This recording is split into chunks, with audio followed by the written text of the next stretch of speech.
క్లాసులు చెప్పే వాళ్ళకన్నా క్లాసులు వినేవాళ్ళకన్నా కూడా గొప్పవాళ్ళు ఎవరంటే చెప్పేటప్పుడు చక్కగా క్లాప్స్ కొట్టేవాళ్ళు.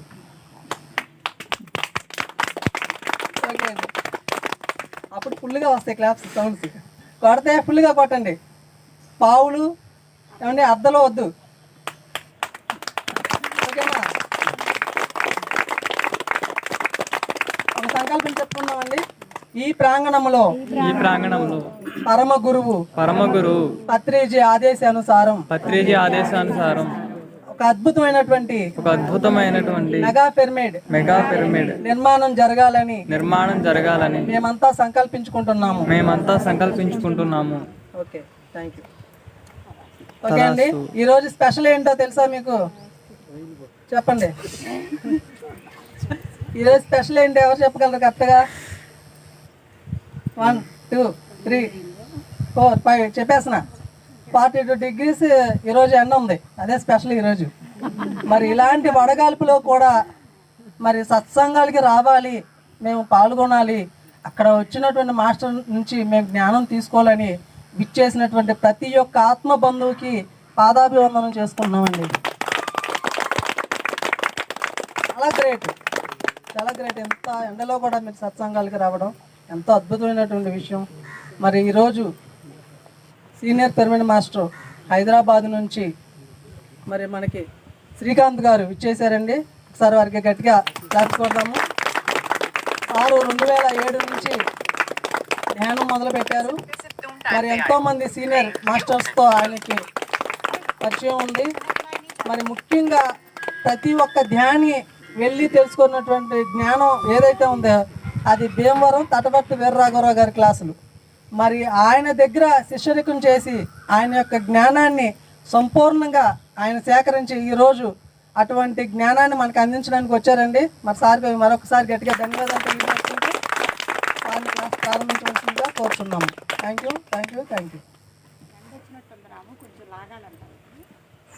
ఓకే అండి, థ్యాంక్ యూ సార్. సరే అండి, మరి ముందుగా కార్యక్రమాన్ని ప్రారంభించే ముందు ఈ జ్ఞానాన్ని అందించినటువంటి గురువు గారు బ్రహ్మర్షి పత్రిజీ, ఆ మహానుభావుడికి ఒకసారి గట్టిగా చెప్పండి.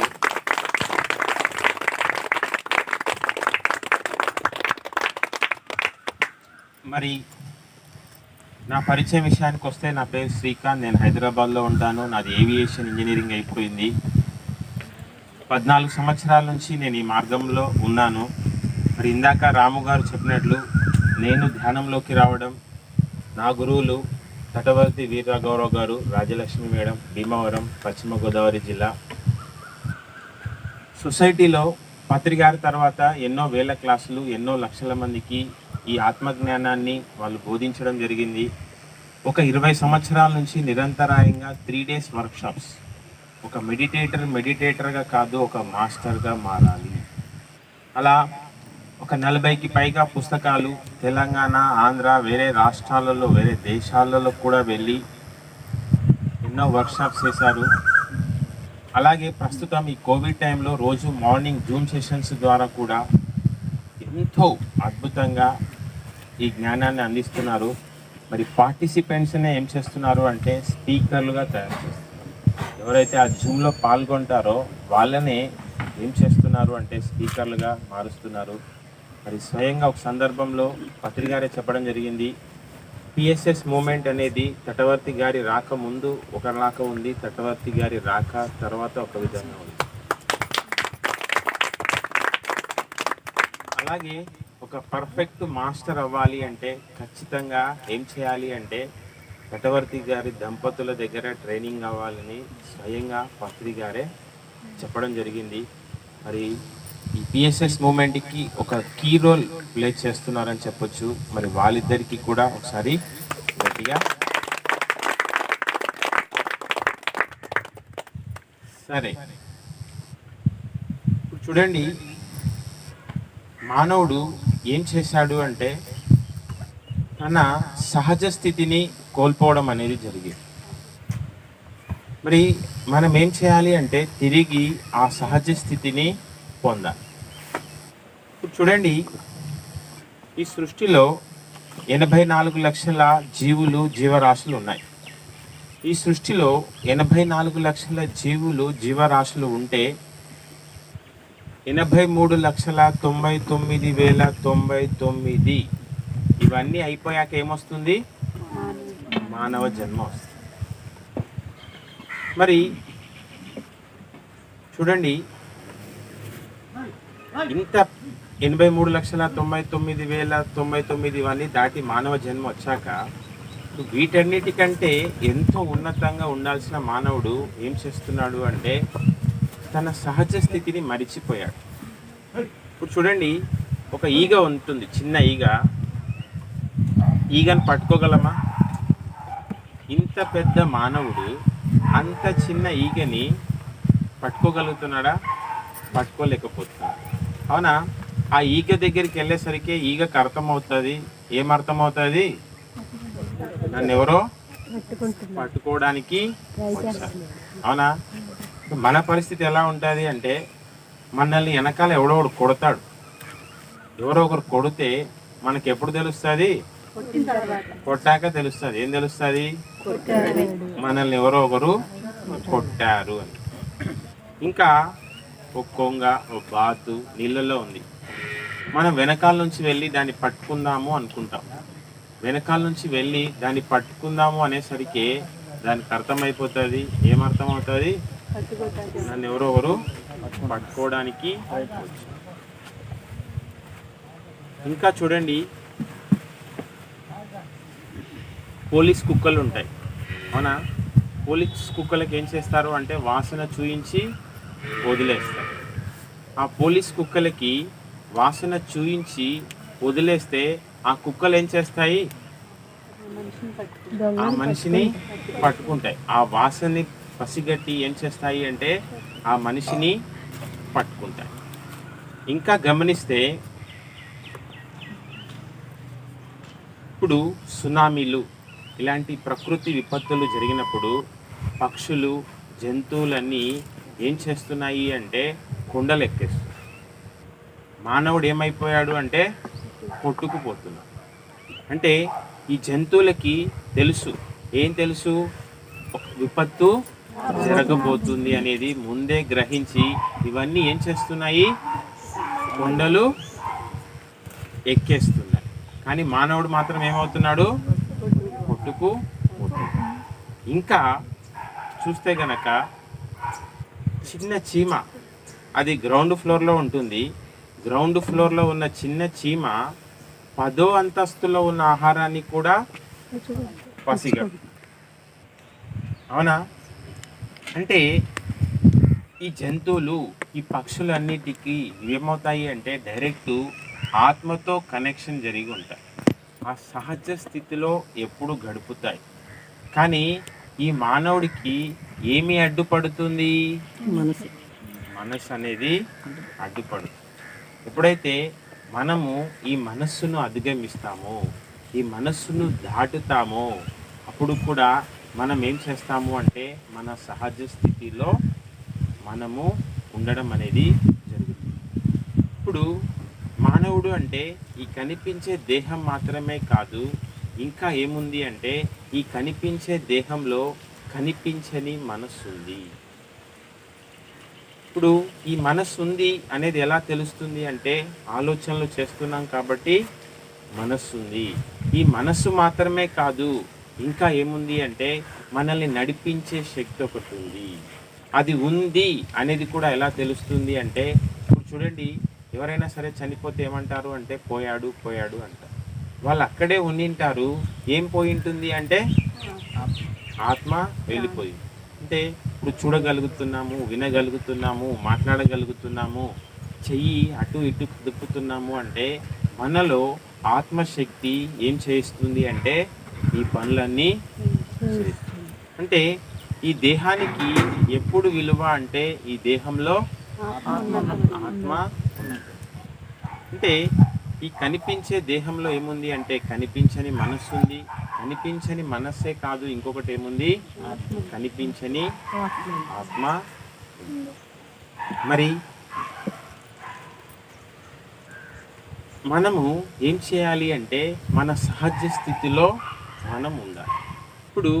ఎప్పుడైతే ప్రాపంచికంగా ఉంటూ ఉంటామో అంటే ఎన్నో చూడడం ద్వారా, వినడం ద్వారా, మాట్లాడడం ద్వారా, అలాగే ఆలోచించడం ద్వారా మీ మనస్సు ఏమవుతుంది అంటే కలుషితం అవుతుంది. ఇంకా ఏమవుతుంది అంటే చంచలంగా తయారవుతుంది. ఇంకా ఏం చెప్పొచ్చు అంటే అశుద్ధంగా, ఇంకా ఏం చెప్పొచ్చు అంటే మలినంగా తయారవుతుంది. మరి ఇంకా ఏం చెప్పొచ్చు అంటే మనసు గురించి వేదాలు, ఉపనిషత్తుల సారాంశం అంతా ఒక్కటే ఒక మాటల్లో చెప్పొచ్చు. ఏంటి అంటే మన ఏవ మనుష్యానాం కారణం బంధమోక్షాయ. మరి ఈ మనస్సు ఎప్పుడైతే ప్రాపంచికం వైపు ఉంటుందో ఈ మనస్సు ఏమవుతుంది అంటే బంధాలలో ఇరుక్కుపోతుంది. ఎప్పుడైతే ఈ మనస్సు అనేది అంతరంలోకి వెళ్తుందో ఈ మనస్సును నువ్వేం చేయొచ్చు అంటే మోక్షం వైపుకి తీసుకెళ్ళొచ్చు. అంటే ఈ మనస్సే నీకేంటి అంటే శత్రువు, ఈ మనస్సే నీకేంటి అంటే మరి ఈ మనసును మనం ఏం చేయాలి అంటే మన అదుపులోకి, మన ఆధీనంలోకి, ఇంకా ఏం చేయాలి అంటే మనస్సు పని చేయని స్థితిని మనం పొందాలి. ఇప్పుడు ఏంటి అంటే కళ్ళు మూసుకొని ఏమీ చేస్తూ ఉన్నా సరే మనం ధ్యానం చేస్తున్నాము అనుకుంటాం. కళ్ళు తెరిస్తే ఏం పని చేస్తుంది అంటే దేహం పనిచేస్తుంది. కళ్ళు మూసిన వెంబడే దేహం పని చేయట్లేదు, కానీ ఏం పని చేస్తుంది? మనసు పనిచేస్తుంది. నువ్వు ఒక నామాన్ని జపించినా, ఒక మంత్రాన్ని జపించినా, నువ్వు భూమధ్యం పైన దృష్టి పెట్టినా, నువ్వు చక్రాల పైన దృష్టి పెట్టినా, నువ్వు ఇష్టమైన గురువును స్మరిస్తూ ఉన్నా, తర్వాత మాటలు వింటూ ఉన్నా, మ్యూజిక్ వింటూ ఉన్నా సరే ఏం పని చేస్తుంది? మరి వినిపిస్తుందండి? సరిగ్గా ఒకసారి కొద్దిగా అడ్జస్ట్ చేసుకోండి దగ్గరగా. ఒక ఎగ్జాంపుల్ చెప్తాను. ఓ శిష్యుడు గురువు దగ్గరకు వస్తాడండి.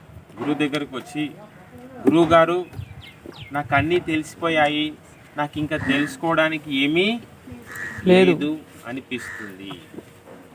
అప్పుడు గురువుగారు చెప్తారంటే శిష్యుడికి, నేను ఒక అడ్రస్ ఇస్తాను నీకు, నువ్వు ఈ అడ్రస్ దగ్గరికి వెళ్ళి ఏం చెయ్యి అంటే 3 రోజులు ఉండు.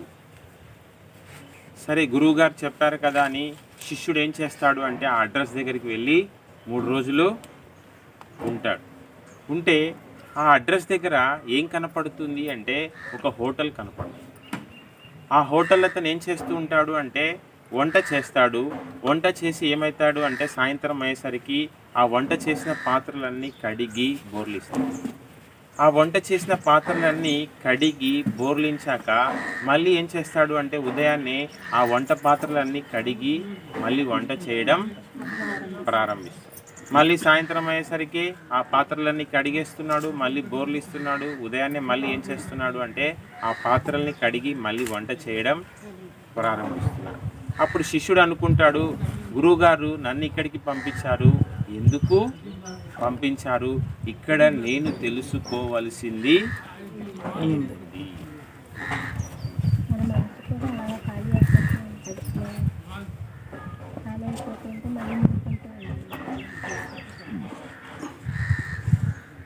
మీరేదో చెప్పారు, ఇంకా ఇక్కడ మనం ఏం గ్రహించాలి? ఖాళీ చేసుకోవాలి, శుద్ధి చేసుకోవాలి మనసు. ఇప్పుడు అతను ఏం చేశాడు అంటే పాత్రలన్నిటిని సాయంత్రం కడిగాడు. కడిగిన పాత్రల్ని మరుసటి రోజు ఉదయం ఏం చేస్తున్నాడు? మళ్ళీ కడిగి కడిగిన పాత్రల్ని మళ్ళీ ఎందుకు కడుగుతున్నాడు? ఎంతైనా మళ్ళీ దుమ్ము పడుద్ది అని. మళ్ళీ ఏమైంటుంది? దుమ్ము పడింది. అలా మన మనస్సు కూడా ఏమవుతుంది అంటే ఎప్పటికప్పుడు చెత్తతో, మలినంగా, అశుద్ధంగా, కలుషితంగా తయారవుతుంది. అవునా? ఈ ఆడవాళ్ళకి ఏంటంటే ఏదైనా పెళ్ళిళ్ళు, ఫంక్షన్లు, గుళ్ళకి ఎందుకు వెళ్తారు అంటే నాకు ఇన్ని సొమ్ములు ఉన్నాయి, సోకులు ఉన్నాయి. అవునా? మనకు ఉన్న దానిలో తృప్తి ఉండదు. ఏం చేస్తాము అంటే పక్కన వాళ్ళని చూసి వాళ్ళకు ఉంది నాకు లేదు. ఆ చూశాక రాత్రంతా ఏమవుతుంది? నిద్ర పట్టదు. ఇంకా చూడండి, మనకన్నా బాగా డబ్బునోళ్ళని చూస్తే వాళ్ళకు ఉంది మనకి లేదు అంటే మనకు కూడా ఏమవుతుంది? రాత్రి నిద్ర పట్టదు.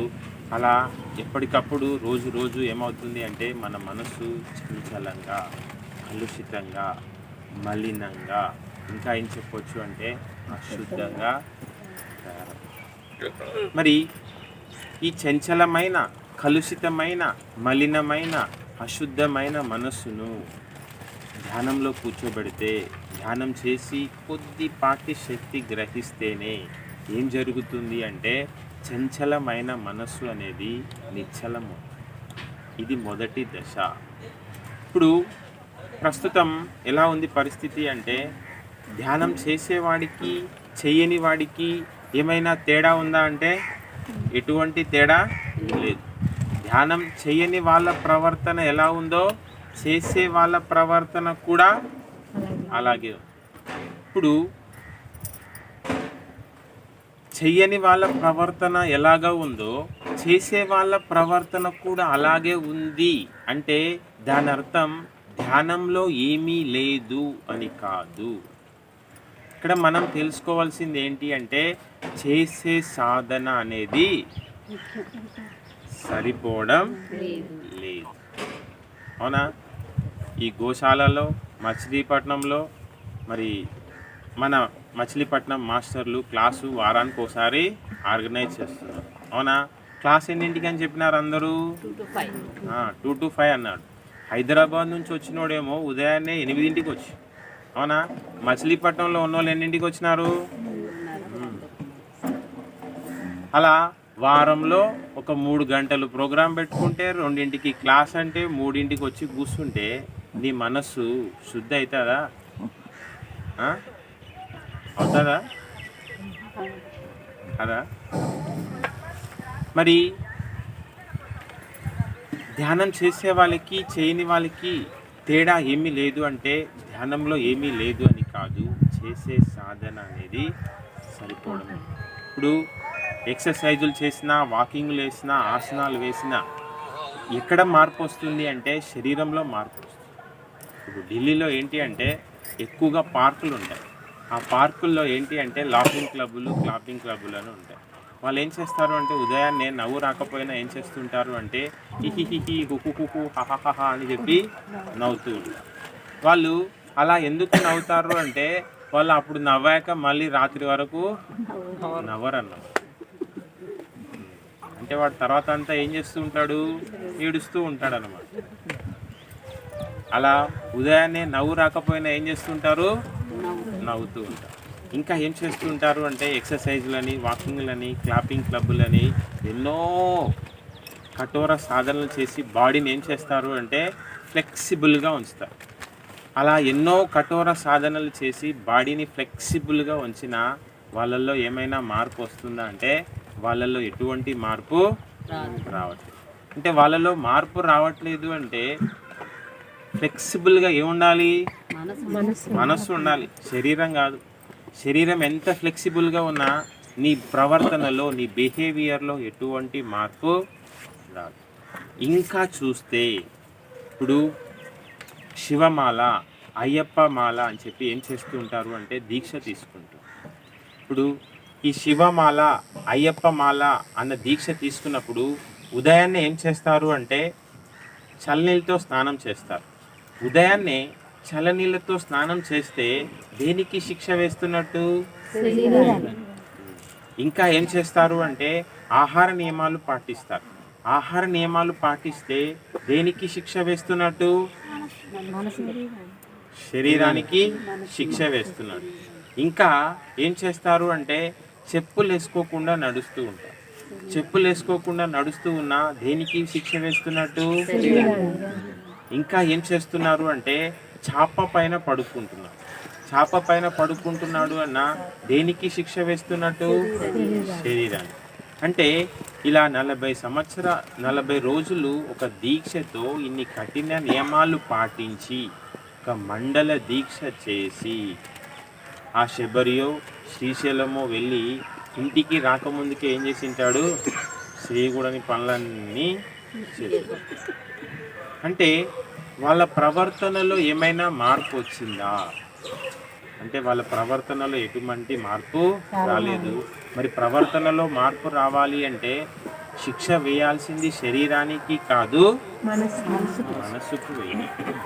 మరి ఇక్కడ మనం కూర్చొని ఏం చేస్తున్నాము అంటే మన మనసుని మన అదుపులోకి తెచ్చుకునే ప్రయత్నం అనేది చేస్తున్నాం. ఒక రకంగా చెప్పాలి అంటే ప్రపంచాన్ని జయించిన వాడి కంటే కూడా గొప్పవాడు మనస్సును జయించిన. ఎప్పుడైతే ఈ మనస్సు అనేది మన అదుపులో ఉంటుందో అప్పుడు ఏమవుతుంది అంటే ఈ అరిషడ్ వర్గాలు అనేవి కూడా మన అదుపులో ఉంటాయి. మరి ఈ మనస్సు మన అదుపులోకి రావాలి అంటే మనం ఏం చేయాలి అంటే సరి అయిన ధ్యానం, శ్వాస మీద ధ్యానం చేయాలి. ఇప్పుడు మొదట్లో ఏమవుతుంది అంటే ఈ మనస్సు అనేది చంచలంగా, కలుషితంగా, మలినంగా, అశుద్ధంగా రోజు రోజు రోజు రోజు ఏం చేస్తున్నాము అంటే ఈ మనస్సును ఎంతో చెత్తతో నింపేస్తున్నాం.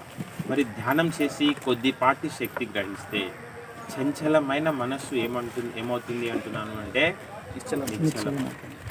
ఈ నిశ్చల స్థితిలో నీకేమవుతుంది అంటే ప్రశాంత జీవితం అనేది లభిస్తుంది. మరి ఇక్కడ ఎలా ఉంటుంది అంటే ధ్యానం చేయని వాళ్ళకి, చేసే వాళ్ళకి, ఈ చేయని వాళ్ళు హాస్పిటల్స్ల చుట్టూ, మెడికల్ షాపుల చుట్టూ తిరగవచ్చు. ఈ చేసేవాళ్ళు హాస్పిటల్స్ల చుట్టూ, మెడికల్ షాపుల చుట్టూ తిరగకపోవచ్చు.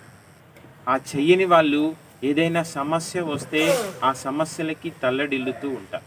ఈ చేసే వాళ్ళకి ఏమవుతుంది అంటే ఆ సమస్యల్ని తట్టుకునే శక్తి వస్తుంది. అంతకు మించి ప్రవర్తనలో ఎటువంటి మార్పు, మరి ప్రవర్తనలో ఎటువంటి మార్పు రావట్లేదు అంటే ధ్యానంలో ఏమీ లేదు అని కాదు, చేసే సాధన అనేది సరిపోవడం లేదు. మరి నువ్వు మనం ధ్యానంలో ఏ స్థితికి వెళ్ళాలి అంటే పర్లేదు sir. Hello hello hello hello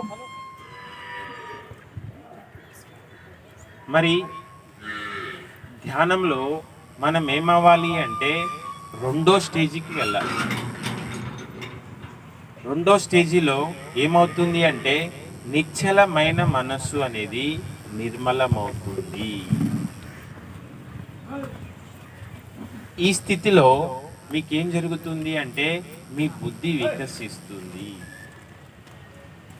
ఇప్పుడు నిశ్చలమైన మనస్సు నిర్మలం అవ్వాలి అంటే మనం ఏం చేయాలి అంటే తీవ్రమైన సాధన చేయాలి.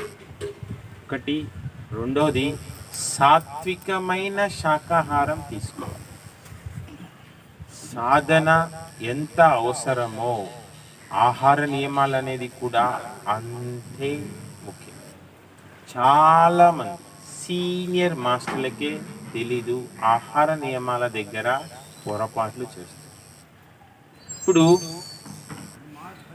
చంచలమైన, కలుషితమైన, మలినమైన, అశుద్ధమైన మనస్సు మొదటి దశలో నిశ్చలమవుతుంది అంటున్నాను. రెండో దశలో ఏమవుతుంది అంటున్నాను? ఈ స్థితికి నువ్వు వెళ్ళాలి అంటే ఏం చేయాలి అంటున్నాను అంటే తీవ్ర సాధన. తీవ్ర సాధన అంటే దాని అర్థం గంటలు గంటలు కూర్చోమని కాదు.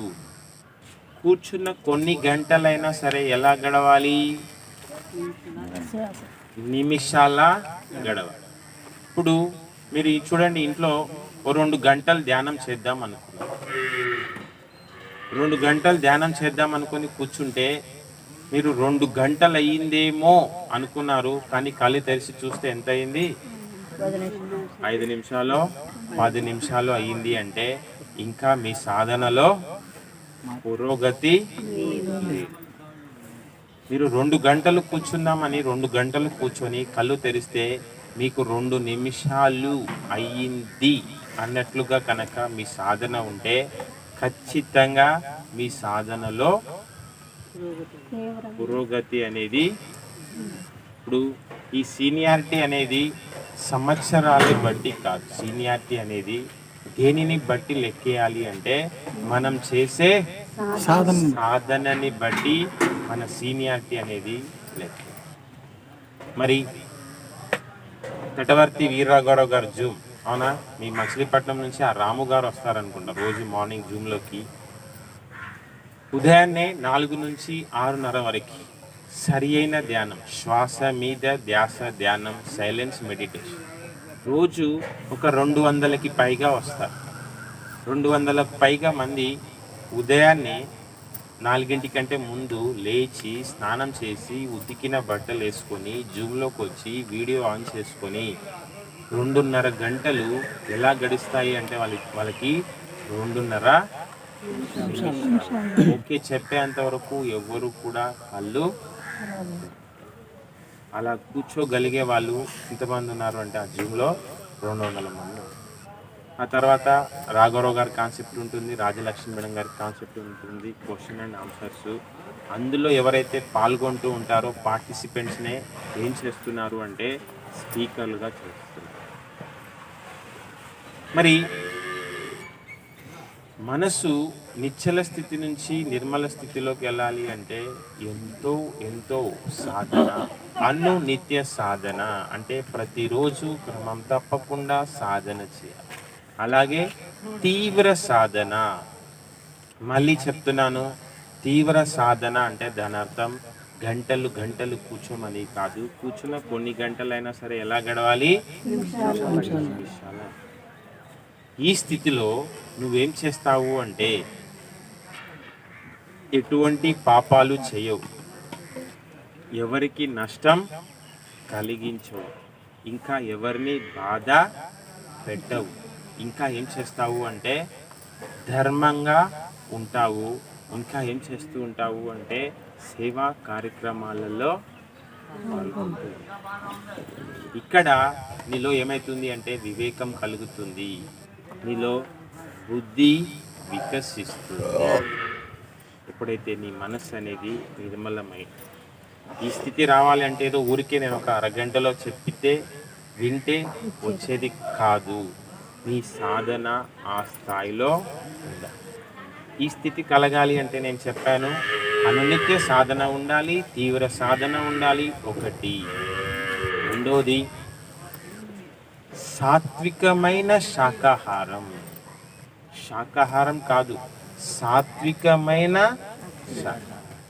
మొదట్లోనే సాత్వికమైన శాకాహారం అని చెప్తే ఎవరికి అర్థం కాదు అని చెప్పి మొదట్లో శాకాహారం అంటాం. మరి ఈ ధ్యానంలోకి వచ్చాక అప్పుడు చెప్తున్నాము, ఏం చెప్తున్నాము? సాత్వికమైన శాకాహారం. మరి ఈ శాకాహారంలో కూడా ఏం చేయాలి అంటే వెల్లుల్లి అనేది పూర్తిగా, అలాగే మాంసం వండిన పాత్రలో కూడా మీరు శాకాహారం తీసుకున్నా ఏమవుతుంది అంటే ఆ లక్షణాలు అనేవి వాటిలో ఉంటాయి. చూడండి, పురుగుల మందులు వాడతారు. పురుగుల మందులు వాడాక ఆ డబ్బాలు కడిగి ఇంట్లో పెట్టుకుంటారు ఎవరైనా? ఆ డబ్బాలు కడిగి ఇంట్లో ఎవరు పెట్టుకోరు. ఏం చేస్తారు? పాడేస్తారు. ఎందుకు అంటే ఆ లక్షణాలు వాటిలో ఉంటాయి.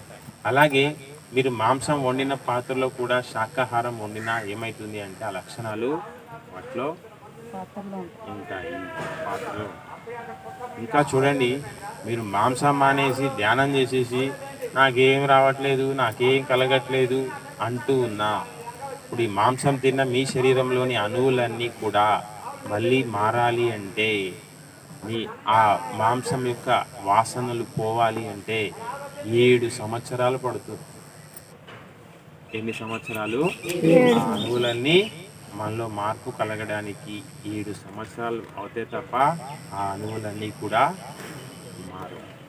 చాలామంది ఇంట్లోకి వచ్చేసరికి ఏమవుతుంది అంటే ఆహార నియమాలు అనేవి చాలా స్ట్రిక్ట్గా పాటిస్తారు. కానీ చాలామంది పెళ్ళిళ్ళకి ఫంక్షన్కి వెళ్ళినప్పుడు ఆ సప్లయింగ్ సామాన్, ఆ కంబైన్డ్ వాళ్ళు ఏం చేస్తారు అంటే శాకాహారులకి ఇస్తారు, మాంసాహారులకి ఇస్తారు. మీరు అక్కడ శాకాహారమే తీసుకున్న ఆ పాత్ర దోషం వల్ల మీరు ఒక 3 నెలల నుంచి 6 నెలల నుంచి ధ్యానం చేసి సంపాదించిన శక్తి అంతా పోతుంది. వెల్లుల్లి తీసుకున్నా ఏమవుతుంది అంటే మీ శక్తి అంతా పోతుంది. ఎలా ఉంటుంది అంటే మన పరిస్థితి గొర్రె తోక బెద్దడే.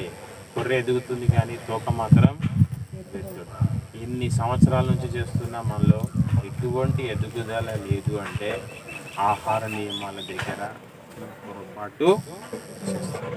మీరు ఎప్పుడైతే ఈ ఆహార నియమాలు పాటించి కనుక ధ్యానం చేస్తూ ఉంటారో నిమిషం నిమిషం గంట గంట మీ లోపల తేడా అనేది తెలుస్తూ ఉంటుంది. మరి ఒక జీవిని కట్ చేయగానే ఏమవుతుంది అంటే జీవశక్తి అనేది నశిస్తుంది. కాబట్టి దాన్ని ఏమంటాము అంటే మృతాహారం.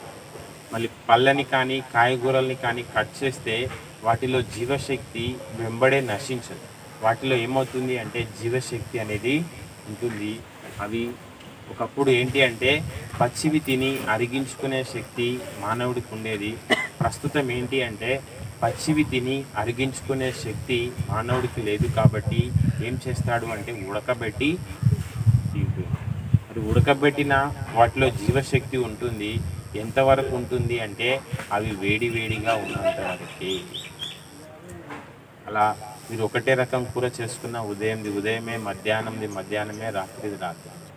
నువ్వు నిల్వ ఉంచింది పాచింది కుళ్ళిపోయింది కంపు కొట్టేది వాసనతో వచ్చేది.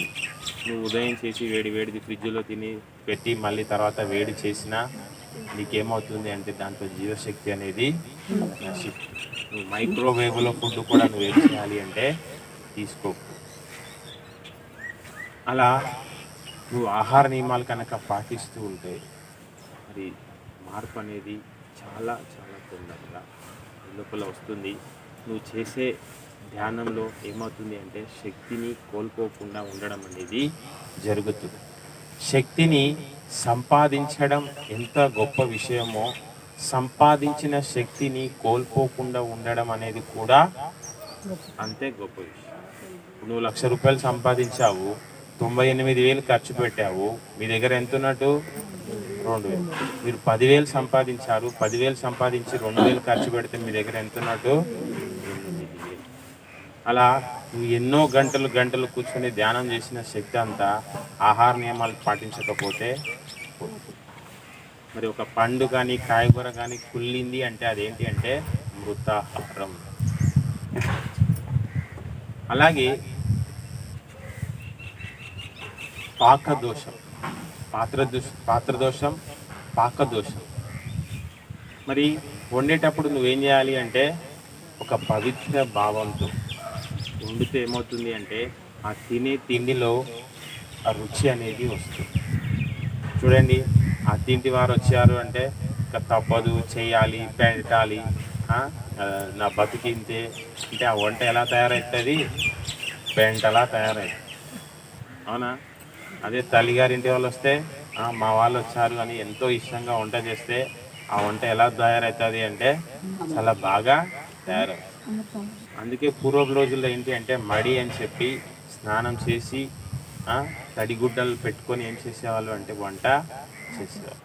ఒక గంట ధ్యానం చేస్తే నీ మనస్సు నిశ్చలమవుతే అప్పుడు నువ్వేం చేస్తావు అంటే వంటలో కూడా ఆ మాధుర్యం అనేది వేరేగా ఉంటుంది.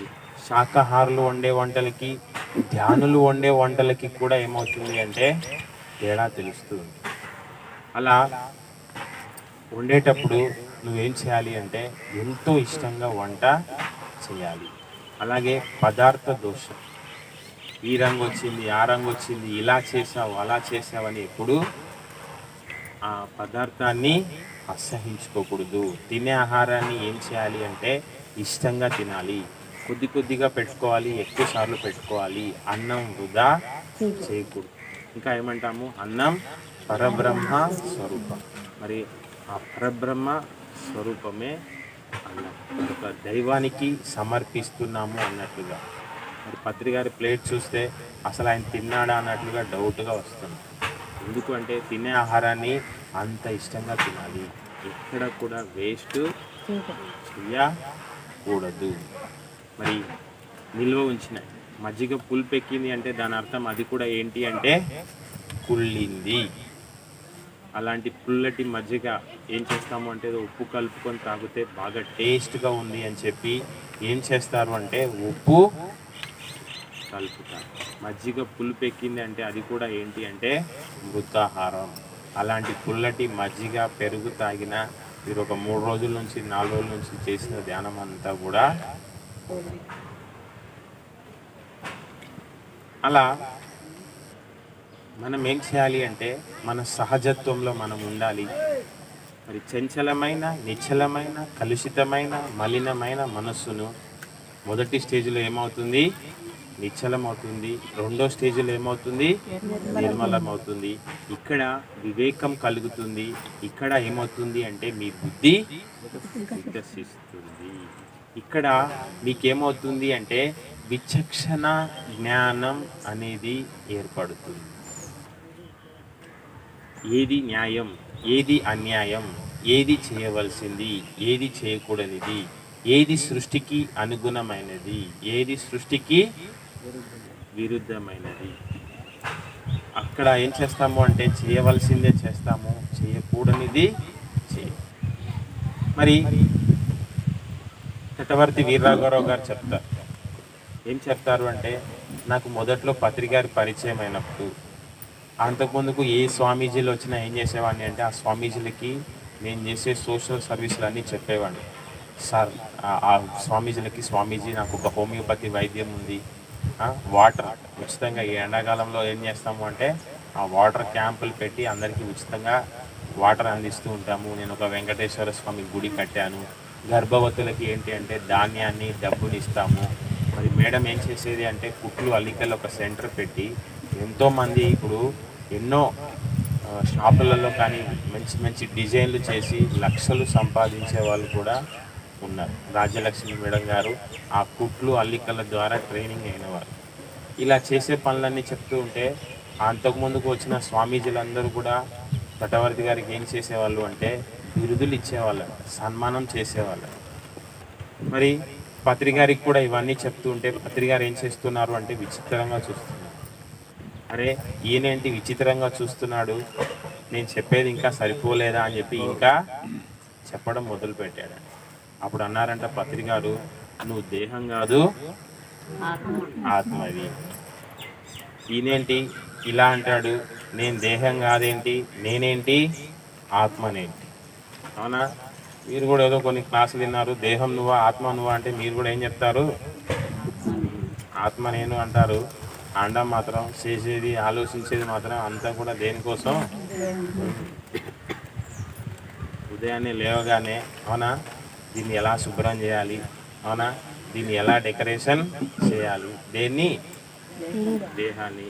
ఇంకా దీన్ని ఎలా మేపాలి, దేన్ని? శరీరాన్ని. ఇంకా దీన్ని ఎలా సుఖ పెట్టాలి, దీనికి దూది పరుపు కావాలా, ఏసీ కావాలా, కారు కావాలా అని చెప్పి ఎంతసేపు దేని గురించి ఆలోచిస్తాము? ఏదో ఈ క్లాస్లో కూర్చున్నంతసేపు మాత్రం ఏదో అనిపిస్తుంది. మనం ఎవరు అనిపిస్తుంది? ఇది దాటిపోతే మళ్ళీ ఎలా ఉంటుంది మన ప్రవర్తన? దేహం నేను అన్నట్టుగా మళ్ళీ మరుసటి రోజు వచ్చే ఆదివారం గుర్తుకు వస్తుంది. ఏం గుర్తుకు వస్తుంది? నేను దేహం కాదు ఆత్మని. ఇది ఉన్నంతసేపు కూడా ఏదో చేసేయాలనిపిస్తుంది. ఇది వెళ్తే మళ్ళీ ఇది ఒకటి ఉందన్న సంగతి వారం రోజులు అయితే కానీ గుర్తుకు రాదన్నమాట. అలా పత్రికారు ఏంటి, నేను దేహం కాదు నేను ఆత్మను అంటున్నాడు. మరి పత్రికారు అన్నంబడే తటవర్తి గారు కూడా ఎందుకు అర్థం కాలేదు అంటే తటవర్తి గారి బుద్ధి స్థితి కూడా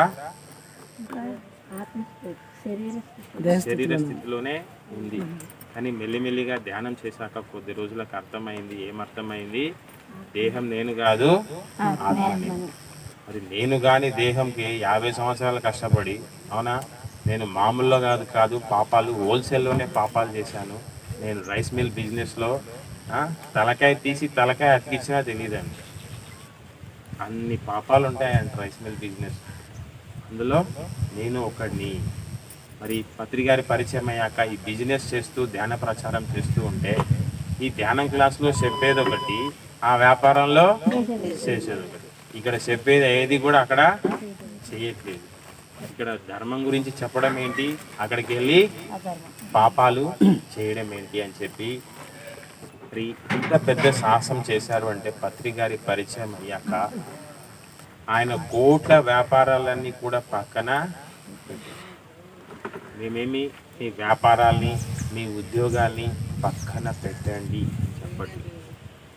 ఈ ఆత్మ ఎదుగుదల కోసం రోజులో ఒక 3 గంటలు, అలాగే ప్రతి నెల 1, 2, 3 భీమవరంలో ఈ మనస్సు నిర్మల స్థితికి రావాలి అంటే, తీవ్ర సాధన చేయాలి అంటే, అనునిత్య సాధన చేయాలి అంటే ఖచ్చితంగా ఆ వర్క్షాప్లో నిరంతరం పాల్గొంటూ ఉండాలి.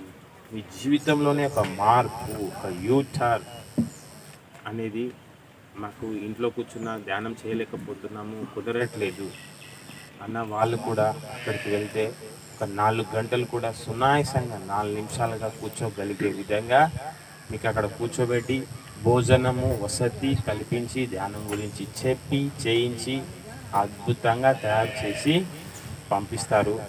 మరి మీరు చేయాల్సిందంతా కూడా ఏంటి అంటే ఆ 3 రోజుల క్లాస్లో పాల్గొనాలి.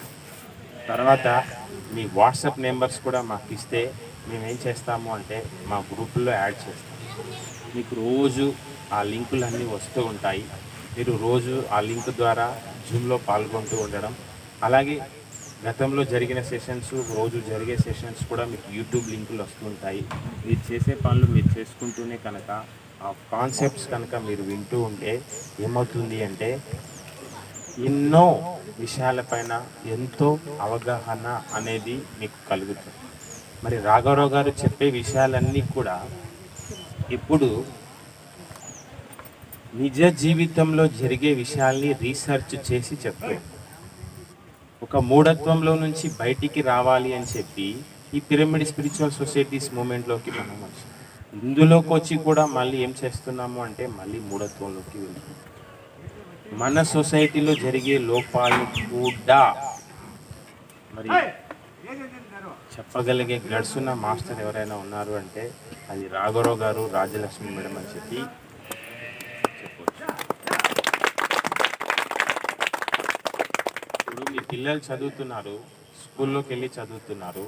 ఇంట్లో కూర్చొని చదివితే ఎలా ఉంటుంది, ఒక స్కూల్కి వెళ్ళి చదివితే ఎలా ఉంటుంది.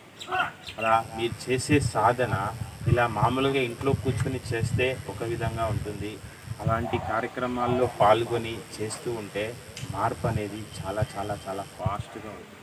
ఇప్పుడు సొసైటీలో ఎంతోమంది మాస్టర్ ఎన్నో పెద్ద పెద్ద ప్రాజెక్టులలో ఇన్వాల్వ్ అయ్యారు. మరి ఎన్నో కార్యక్రమాలు చేస్తున్నారు అంటే చాలామంది అక్కడికి వెళ్ళి ట్రైనింగ్ అయినవారు. మరి పత్రి గారు నువ్వు దేహం కాదు నువ్వు ఆత్మవు అన్నప్పుడు నేను కాని దేహం కోసమే ఇన్ని పాపాలు చేసి ఇన్ని కోట్లు సంపాదిస్తే మరి నేను ఆత్మ అనుకున్నప్పుడు ఈ ఆత్మ కోసం నేను ఇంకెంత చెయ్యాలి. ఇప్పుడు చూడండి, రమణ మహర్షి ఆయన ఉన్నప్పుడు ఆయన దగ్గరికి వెళ్ళి ఎంతమంది ఎన్ని సమస్యలు చెప్పినా అందరినీ ఆయన ఒకటే మాట అడిగేవాడు, నువ్వు ఎవరు? అప్పుడు అందరూ చెప్పేవారు, నా పేరు ఇదండి, నా ఊరు ఇదండి, నేను ఈ ఉద్యోగం చేస్తాను, నేను ఈ వ్యాపారం చేస్తాను, నేను అవన్నీ అడగట్లేదు, నువ్వు ఎవరో తెలుసుకోకో. మరి ఆ రమణ మహర్షికి ఆఖరిలో ఏమైంది అంటే క్యాన్సర్ వేసి పుండేసి పురుగులు తింటూ ఉన్నాయని శరీరం. మరి స్వామి గురించి తెలియని వాళ్ళు మొదట్లో కొత్త వాళ్ళు స్వామిని చూసి ఏం చేస్తూ ఉన్నారు అంటే ఏడుస్తూ ఉన్నారు. ఒక పెద్ద ఆవిడ స్వామి దగ్గరే 50 సంవత్సరాల నుంచి ఉంది. 50 సంవత్సరాల నుంచి ఉన్న ఆమెకి ఏడుపు రావట్లేదు. ఏడుపు రాకపోయినా ఒక డౌట్ వస్తుంది. ఏం డౌట్ వస్తుంది? అందరూ ఏడుస్తున్నారు, నేను ఏడవట్లేదు, నేను ఏడవకపోతే స్వామి ఏమైనా ఫీల్ అవుతాడేమో అని చెప్పి ఆమెకి ఏడుపు రాకపోయినా ఆమె ఏం చేస్తుంది? ఏడుస్తుంది. అంతదాకా మామూలుగా ఉన్న స్వామి ఆయన ఏం చేశాడు అంటే ఆయన కూడా ఏడవడం మొదలుపెట్టాడు. అరే ఇంతదాకా స్వామి బాగానే ఉన్నాడు, ఇప్పుడు ఎందుకు ఏడుస్తున్నాడు? అప్పుడు చెప్తాడు స్వామి, మీరంటే కొత్త వాళ్ళు, మీకేమీ తెలీదు, మీరు ఏడుస్తున్నారు. నేను 50 సంవత్సరాల నుంచి చెప్తున్నా, దేహం నేను కాదు ఆత్మ నేను అని చెప్పి 50 సంవత్సరాల నుంచి చెప్తున్నా, ఈమెకి ఇంకా అర్థం కాలేదు. మరి నీలో వీసమంత బాధ ఉన్నా సరే నీ దగ్గర ఏం లేనట్టు అంటే ఆత్మజ్ఞానం లేదు. పత్రి గారు ఏం చెప్తారు అంటే, ఎప్పుడు దేనికి ఏడవని వాడే పిరమిడ్ మాస్టర్. పిరమిడ్ మాస్టర్ అంటే ఎప్పుడు దేనికి ఏడవదు. ఇంకా నీలో వీసమంత బాధ ఉన్నా కూడా నీ దగ్గర ఏం లేనట్టు ఆత్మజ్ఞానం లేదు. ఊరికి చెప్పడానికి ధ్యానం చేస్తున్నాం కానీ ఎన్ని ఏడుపులో.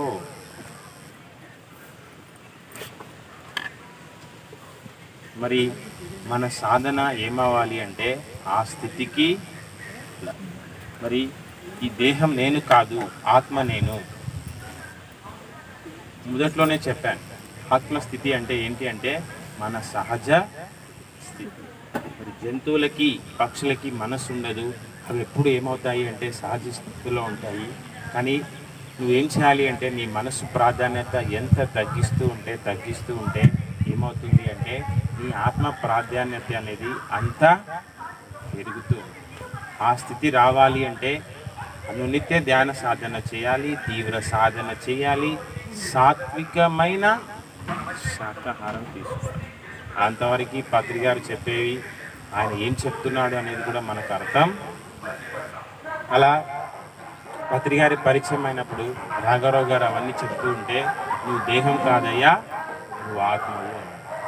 అలా ఇంకా మాట్లాడుతూ ఉంటే, సార్ నేను ఒక వెంకటేశ్వర స్వామి గుడి కట్టాను. అప్పుడు పత్రి గారు అన్నారంట, నువ్వే వెంకటేశ్వర స్వామి. ఈయనేంటి నన్ను వెంకటేశ్వర స్వామి అంటాడు, నేనేంటి వెంకటేశ్వర స్వామిని. అవునా? ఇంకా ఈ చెప్పేవాళ్ళు సరిగ్గా చెప్పేవి వినక ఏమంటారు అంటే, ఈ వినేవాళ్ళు కూడా పిరమిడోళ్ళు దేవుడు లేడు అని చెప్పినారు. అవునా? పిరమిడోళ్ళు అని పేరు పెట్టి ఏమంటారు, దేవుడు. అవునా? ఉదయాన్నే రాము గారు రాగానే ఒక వీడియో తీశాడు. అవునా? ఆ వీడియో చూపించే ఒకడు ఏం చేశాడు అంటే పత్రి గారి మీద విమర్శలు చేస్తాడు. మనం దేవుడు లేడు అని చెప్తున్నామండి. స్వామి వివేకానంద ధ్యానం చేసినాడు, వెంకటేశ్వర స్వామి ధ్యానం చేసినాడు అంటారు, కానీ మళ్ళీ పూజలు చేయొద్దు అని చెప్తారు. ఇక్కడ దేవుడు లేడు అని పిరమిడ్ స్పిరిచువల్ సొసైటీస్ మూమెంట్ ఇక్కడ చెప్పట్లేదు. ఏం చెప్తుంది అంటే దేవులాడేవాడే దేవుడు. మరి ఆ భగవద్గీత చదివితే ఆ భగవద్గీతలో ఆ వేదాలలో ఉపనిషత్తులలో ఏం చెప్పింది అంటే అహం బ్రహ్మాస్మి, నువ్వే ఆ బ్రహ్మ పదార్థానివై ఉన్నావు. తత్వమసి అంటే నేను ఏదైతే ఉన్నావో అదే నువ్వు. నేనే కాదు ఆ బ్రహ్మ పదార్థము, నువ్వు కూడా ఆ బ్రహ్మ పదార్థమే. అలాగే యోగి వేమన చెప్పాడు. ఏం చెప్పాడు అంటే వెతికి వేసారి అచ్చట నిచ్చట తరిచి చూచి తాను తనలోనే కదుగునే. మరి ఏం చెప్తున్నాడు అంటే నువ్వు ఏదో నీకన్నా గొప్పది ఎక్కడో ఉందని చెప్పి ఏం చేస్తున్నావు అంటే ఎక్కడెక్కడో వెతుకుతున్నావు, ఎక్కడా లేదు. ఎక్కడ ఉన్న తర్వాత తెలిసింది చివరికి అంతా ఈ లోపలనే ఉంది. మరి అదే చెప్పాడు దీని గురించి వీరబ్రహ్మేంద్ర స్వామి. బ్రహ్మమనంగా వేరే పరదేశమున లేదు, బ్రహ్మమనంగా తానే బట్టబయలు, తన్ను తానెరిగిన తానెపో బ్రహ్మము. కాళికాంబ హంస నువ్వేదో నీకన్నా గొప్పది ఎక్కడ వెతుకుతున్నావు, విగ్రహాలలో వెతుకుతున్నావు. ఆ మూర్తి దేనికోసము అంటే స్ఫూర్తి కోసమే. ఇవన్నీ ఎప్పుడు అర్థమవుతాయి అంటే మీ బుద్ధి స్థితి పెరిగినప్పుడు. మీ బుద్ధి స్థితి అరగనంత వరకు నువ్వేం చేస్తావు అంటే ఎవడో చెప్పాడని చేస్తూ ఉంటావు, పక్కవాడు చేశాడని చేస్తూ ఉంటావు, పూర్వం నుంచి వచ్చింది కదా అని చెప్పి చేస్తూ ఉంటాము, పండితులు చెప్పారని చేస్తూ. అనుకరిస్తాము. అదే నీలో వివేకం కలిగితే, నీ బుద్ధి వికసిస్తే నువ్వు అనుకరించవు. నువ్వు ఏది చేసినా ప్రతిదీ ఏం చేస్తావు అంటే ఆలోచించి నిర్ణయం తీసుకుంటావు. మూర్ఖులు వీళ్ళు ఎలా ఉంటారు అంటే, నేను పట్టుకున్న కుందేలికి మూడే కాళ్ళు. వీళ్ళని ఏమంటాము? మూర్ఖులు.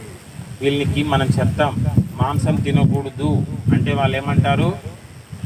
మనం పుట్టింది వాటిని తినడం కోసం, అవి పుట్టింది మనం తినడం కోసం. తినకపోతే పెరిగిపోవా అంటారు. కొంచెం ఆలోచించండి. పెంచి తింటున్నారా, పెంచినవి తింటున్నారా? అదే చెప్పిన, కొంచెం ఆలోచించి చెప్పమని చెప్పిన.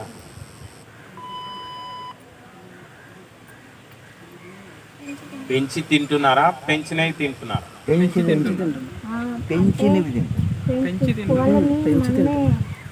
మనమే పెంచుతున్నాం, కోళ్ళ ఫారాలు అవన్నీ కూడా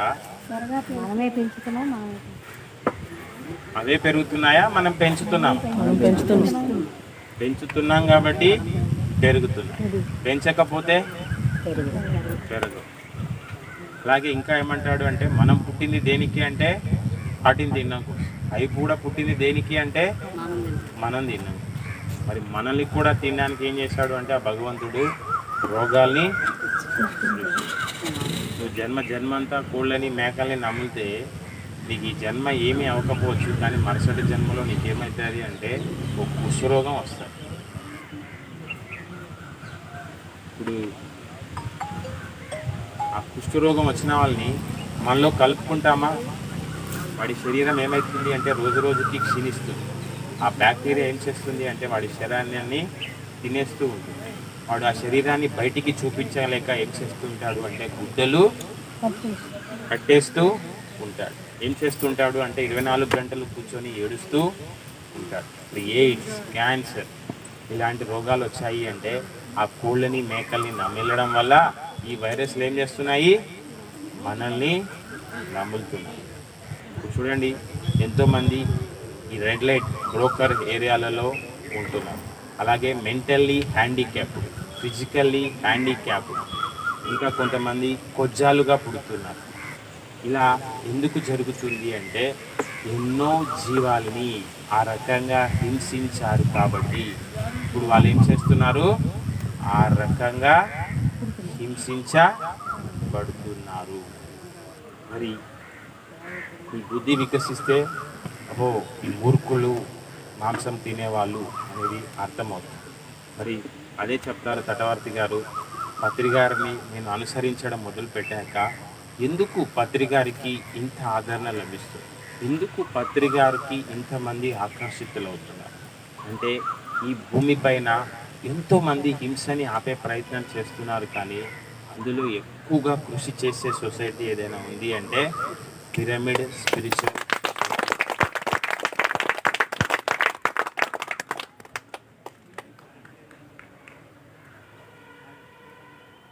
మరి ఎందుకు ఆయన శక్తి అంత బాగా పెరుగుతుంది, ఎందుకు ఆకర్షితులవుతున్నారు అంటే ఆయన జీవహింస ఆపే ప్రయత్నం చేస్తారు. మరి తటవర్తి గారు చెప్తారు, నేను కూడా మొదట్లో ఎన్నో ఊర్లు వెళ్తున్నప్పుడు ఆ క్లాసులు ఆర్గనైజ్ చేసే వాళ్ళు నాకు ముందే చెప్తారు, సార్ ఇక్కడంతా మాంసం తినే వాళ్ళే ఉన్నారు, మీరు మాంసం గురించి కాకుండా ఇంకేమైనా. అప్పుడు తటవర్తి గారు చెప్తారు, నేను మొదట్లో ఊ కొడతాను, తర్వాత మొత్తం ఏం చేస్తాను మాంసం గురించే చెప్తాను. అప్పుడు ఆర్గనైజ్ చేసే వాళ్ళు అనుకునే వాళ్ళంట, మేము కష్టపడి ఇంతమంది జనాల్ని తీసుకొస్తే ఈయన క్లాస్ వల్ల సగం మంది ఖాళీ. ఆ మాంసం తినేవాడు రావడం వల్ల వాడికి ఉపయోగం లేదు, వాడి వల్ల సొసైటీకి కూడా ఉపయోగం లేదు. మనకేం వందల మంది వేల మంది అవసరం లేదు. ఆసక్తి ఉన్న వాళ్ళు, తపన ఉన్న వాళ్ళు 10 మంది ఉన్నా. స్వామి వివేకానంద, రామకృష్ణ పరమహంస స్వామి వివేకానందాన్ని ఒక్కడిని శిష్యుడిగా ఎంచుకొని ప్రపంచమంతా ఉర్రూతలు నిలిచారు. మరి మనమంతా కూడా ఈ మార్గంలోకి వచ్చాము. ఇంత మచిలీపట్నంలో ఇంతమంది ఉన్నా ఇక్కడే మీరు కూర్చున్నారు అంటే ఆ అర్హత అనేది ఎవరికి ఉంది? మీకు మాత్రమే ఉంది. మరి దీని గురించి ఎంత అవగాహన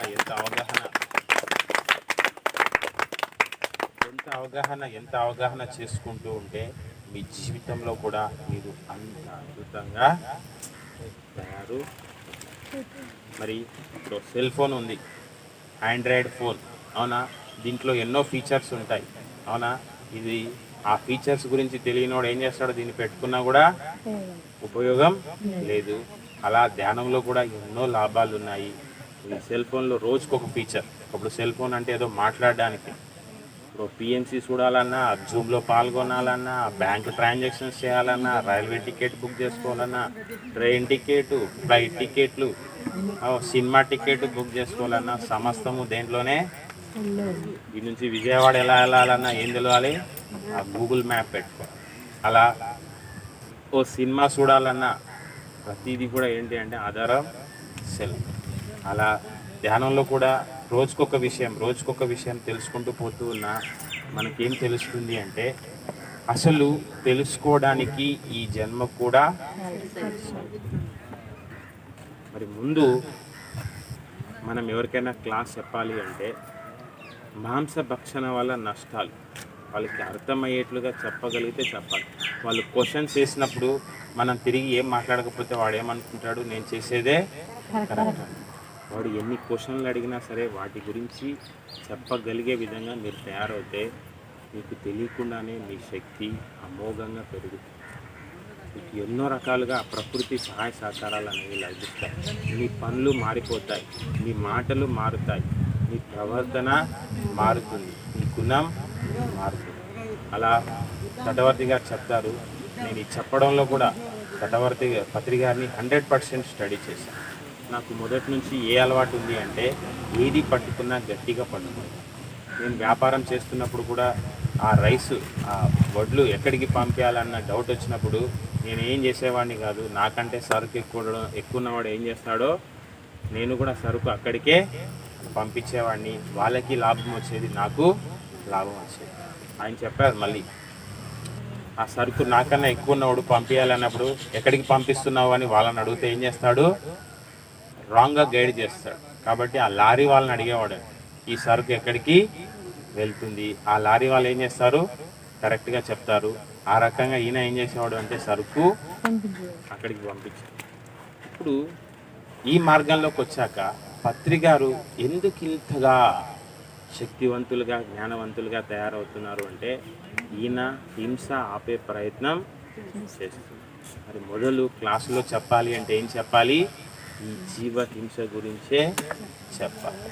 ఇప్పుడు నేను చెప్పాను మీరు వాట్సాప్ గ్రూపులో మీ నెంబర్స్ ఇస్తే యాడ్ చేస్తారని.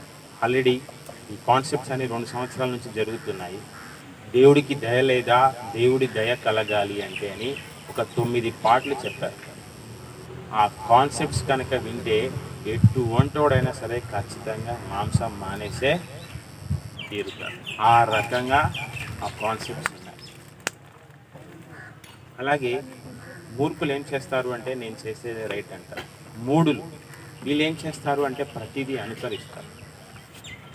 పత్రి గారు ఏమంటున్నారు? ఆత్మారాధన ముద్దు అంటున్నారు, భగవత్ సేవ. ఇప్పుడు ఈ విగ్రహాన్ని ఎవరు తయారు చేశారు అంటే మానవుడు తయారు చేశారు.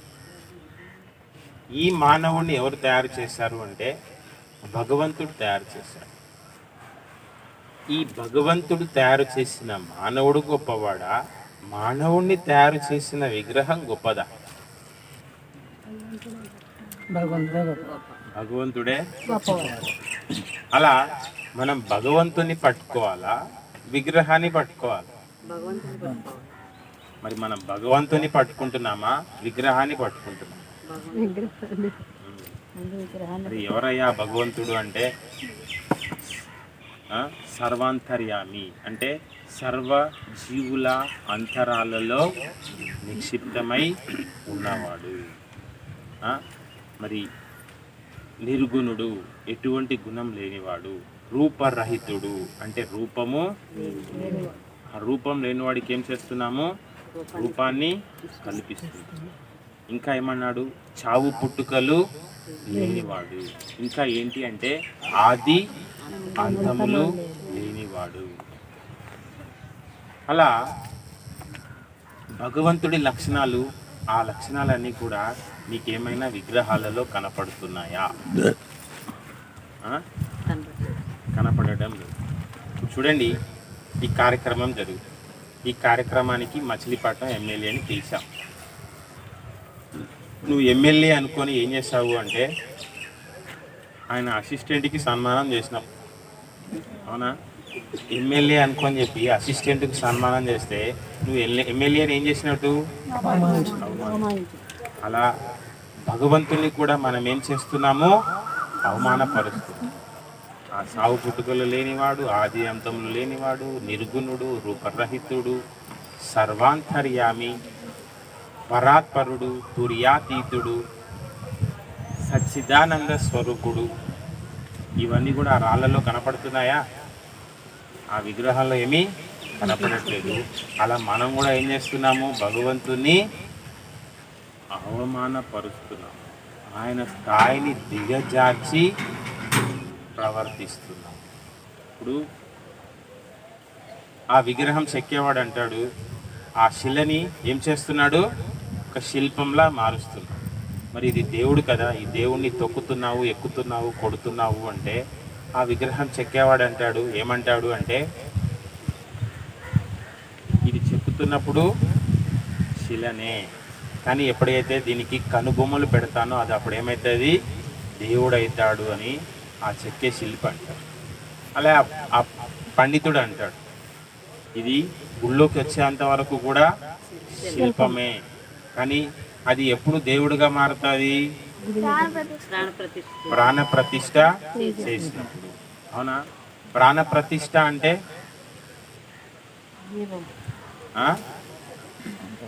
ప్రాణాన్ని ప్రతిష్ఠించడం. అది సాధ్యమయ్యే పనేనా? ప్రాణాన్ని ప్రతిష్ఠించగలమా? అంత గొప్ప వాళ్ళమా మనం? మన ఇంట్లో ఎవరైనా చనిపోయారు, మన ఇంట్లో ఎవరైనా చనిపోతే బతికించగలమా? ఈ పండితుడు ఆ దేవుడికి ఏం ప్రతిష్ఠిస్తున్నాడు? ప్రాణాన్ని ప్రాణాన్ని ప్రతిష్ఠిస్తే దాంట్లో ఏం రావాలి? చలనం రావాలి. వస్తుందా? అలా ప్రాణ ప్రతిష్ఠ చేస్తేనే దీనికి పవరు అంటారు. మరి ప్రాణాన్ని ప్రతిష్ఠించేది అంత పని, అంత స్థితిలో మనం ఏమి. ఇప్పుడు శివుడు ఉన్నాడు, శివుడిని పార్వతీదేవి అడుగుతున్నాను. గురు గీత, శివుడికి పార్వతీదేవికి మధ్య జరిగిన సంభాషణ. నువ్వే గొప్పవాడవి, అవునా అని చెప్పి ఎంతోమంది నీ దగ్గరికి వస్తూ ఉంటే, నిన్ను కొలుస్తూ ఉంటే నువ్వెందుకు చేస్తున్నావు ధ్యానం? అప్పుడు చెప్తాడు శివుడు, నన్ను సృష్టించినవాడు ఆ పరబ్రహ్మము ఒకడున్నాడు, ఆయన మన ఊహకి కూడా అందడు, ఆయన గురించి తెలుసుకునే ప్రయత్నం నేను చేస్తున్నాను. ఇప్పుడు చూడండి, ముక్కోటి దేవతలు అంటారు. ఎవరినంటారు? బ్రహ్మ, విష్ణు, మహేశ్వర్. బ్రహ్మ ఏం చేస్తాడు? సృష్టిస్తాడు. విష్ణుమూర్తి ఏం చేస్తాడు? పోషిస్తాడు, స్థితి కారుడు. శివుడు ఏం చేస్తాడు? లయకారుడు. దేవుళ్ళకి కూడా ఏముంది? పరిమిత శక్తి, వాళ్ళ లిమిట్స్ దాటి వెళ్ళరు. శివుడికి ఏమని పేరు అంటే కోరిన కోరికలు తీర్చేవాడు. అలా శివుడికి కోరిన కోరికలు తీర్చేవాడని పేరుంటే ఆ శివుడి దగ్గరకు వచ్చి ఏం కోరుతారు అంటే, నాకు చావు లేకుండా ఉండే వరాన్ని ప్రసాదించు. అలా చావు లేకుండా వరాన్ని ప్రసాదించే శక్తి ఎవడికి లేదు? శివుడికి కూడా లేదు. అప్పుడు శివుడు అంటాడు, అది తప్ప ఇంకేదైనా అడగండి. అంటే ఈ దేవుళ్ళు కూడా ఏం చేస్తారు అంటే వాళ్ళ లిమిట్స్ దాటరు. ఇప్పుడు బ్రహ్మ ఏం చేయలేడు అంటే పోషించలేడు, లయం చేయలేడు. విష్ణుమూర్తి ఏం చేయలేడు అంటే సృష్టించలేడు, లయం చేయలేడు. శివుడు ఏం చేయలేడు? సృష్టించలేడు, పోషించలేడు. వీళ్ళకి పరిమిత శక్తి ఉంటుంది. ఆ భగవంతుడికి అనంత శక్తి ఉంటుంది. వీళ్ళకి పర్టికులర్ ప్లేస్లు ఉన్నాయి. భగవంతుడు అంతటా ఉన్నాడు. వీళ్ళకి రూపాలు ఉన్నాయి, భగవంతుడికి రూపాలు లేవు. వీళ్ళకి పేర్లు ఉన్నాయి, భగవంతుడికి పేరు లేదు. దేవుళ్ళకి భార్యలు ఉన్నారు, భగవంతుడికి భార్యలు లేవు.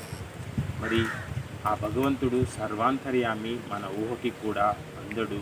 మరి అదే పిరమిడ్ జ్ఞాన నవరత్నాలలో మొట్టమొదటిది ఏంటిది? ఆత్మే పరబ్రహ్మం. మరి నువ్వు ధ్యానం చేస్తే ఆ ఆత్మతో గడిపితే స్వయంగా ఎవరితో గడుపుతున్నట్టు? ఆ పరబ్రహ్మాన్నితో గడుపుతుంది. ఇప్పుడు నువ్వు ధ్యానం చేస్తున్నప్పుడు మాట మీద ధ్యాస పెట్టినా, మ్యూజిక్ పైన ధ్యాస పెట్టినా అది మనస్సు స్థితి, ఆత్మస్థితి. మనస్సు స్థితిలో ఉంటే ఆ పరబ్రహ్మంతో ఉన్నట్ట, ఆత్మస్థితిలో ఉంటే ఆ పరబ్రహ్మంతో ఉన్నట్ట. ఆత్మస్థితిలో ఉన్నప్పుడే ఆ పరబ్రహ్మం. చూడండి, ఒక కన్నాలు వేసే వాళ్ళతో ఉంటే ఎటువంటి లక్షణాలు వస్తాయి? కన్నాలు వేయాలనే లక్షణాలు వస్తాయి. ఓ పేకాట ఆడేవాడితో ఉంటే మనకి ఆ పేకాట ఆడాలనే లక్షణాలు వస్తాయి. ఓ తాగుబోతుడితో ఉంటే మనకేమవుతుంది అంటే తాగుబోతు లక్షణాలు వస్తాయి.